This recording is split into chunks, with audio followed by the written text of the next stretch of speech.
नमस्कार। छोटों को स्नेह और आशीष। मैं हूं राजेश त्रिपाठी। स्वागत है आपका मेरे चैनल धर्म दर्पण में।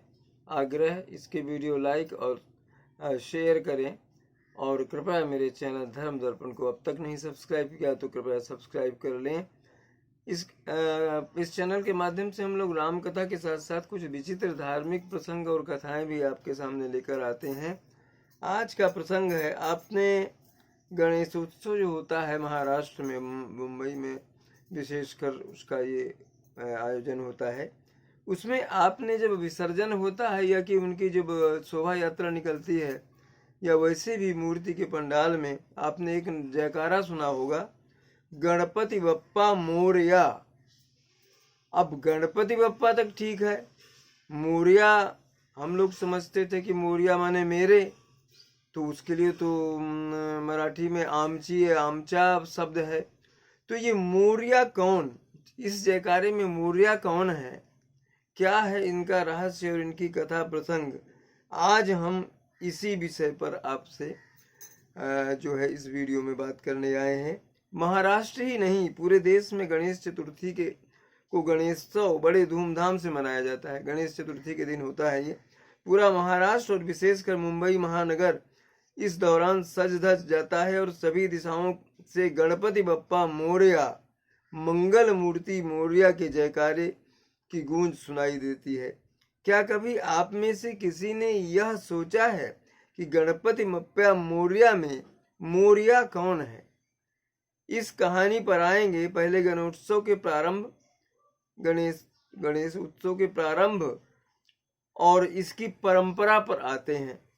सर्वप्रथम पेशवाओं ने गणेशोत्सव को बढ़ावा दिया।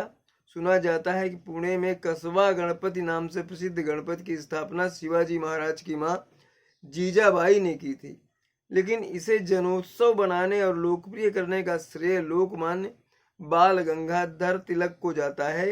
गणेशोत्सव को उन्होंने जो स्वरूप दिया, उससे गणेश उत्सव राष्ट्रीय एकता का प्रतीक बन गया।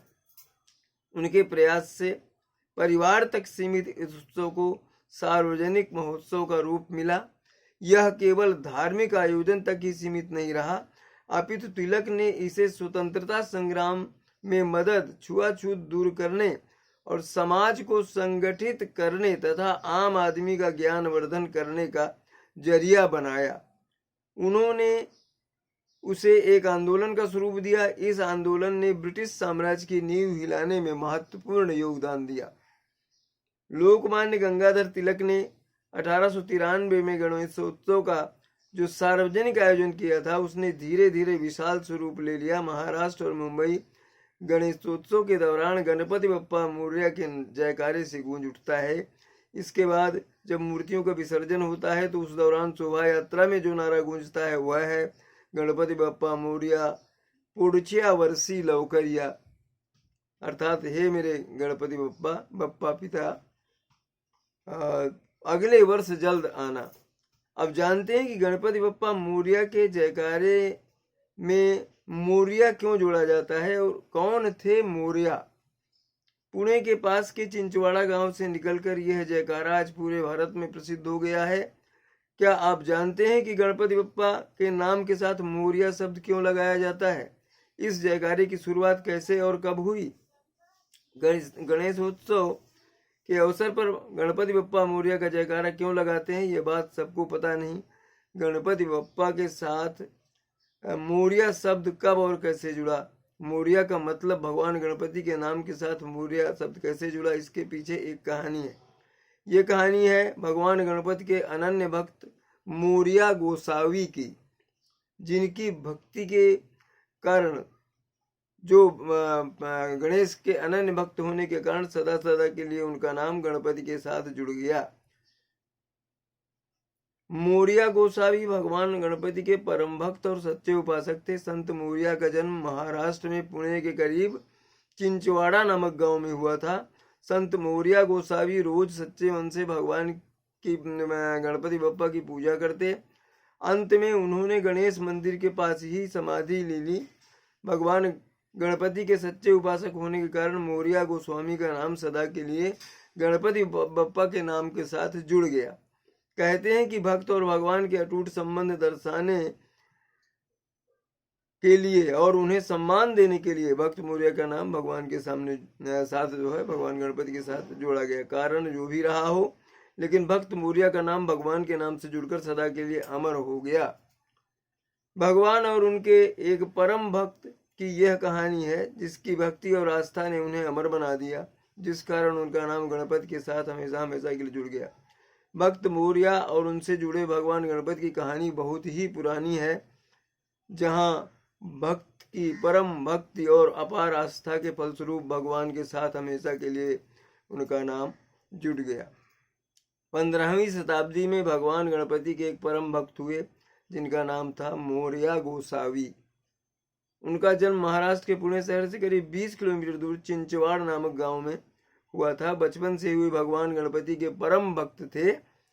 हर साल वे गणेश चतुर्थी के उत्सव पर पैदल ही चलकर मोरगांव भगवान गणपति की पूजा के लिए जाते थे।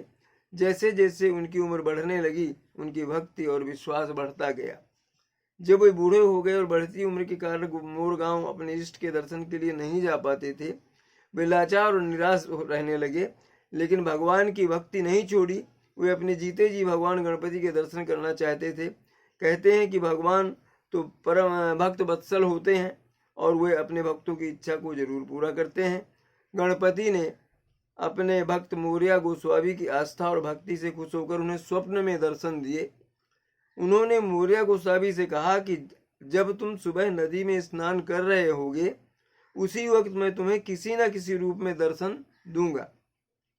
अगले दिन जब मौर्य गोस्वामी पास की नदी में स्नान कर रहे थे, तब जैसे ही वह स्नान के लिए कुंड में जैसे ही उन्होंने स्नान के लिए डुबकी लगाई और बाहर निकले, तो उनके हाथ में भगवान गणेश की प्रतिमा थी।